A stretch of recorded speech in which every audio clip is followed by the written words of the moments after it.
You're watching Cricket World TV, and we're going to talk TV today because there's a new player in the sort of broadcast of England matches potentially in the future.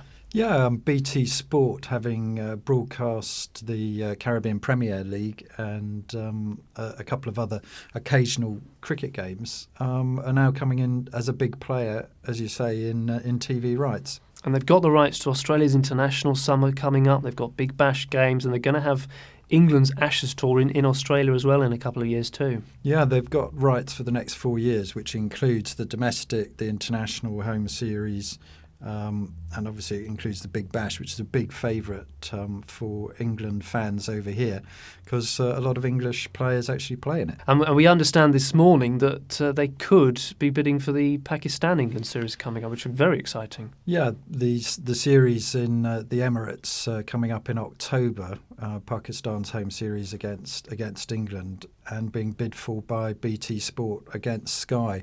So if they're going to be playing in this sort of level of TV rights, who knows? I think they could even be bidding for ICC rights towards the end of this decade. Is it a good thing, do you think, to have more than one channel competing for these rights?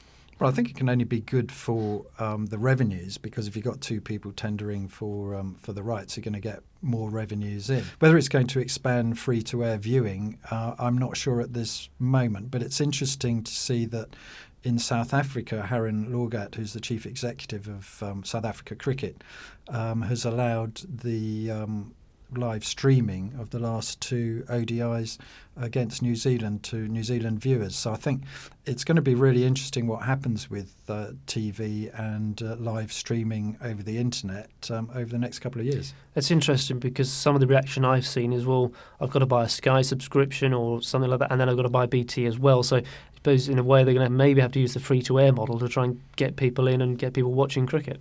Well, I think so. There's some obviously the quality of live streaming over the internet isn't as good as watching it on your TV. So I think it's a great marketing tool for cricket to be able to give live streaming out free to air to all cricket fans globally, and then get your money and revenues back for watching the high definition and obviously all those.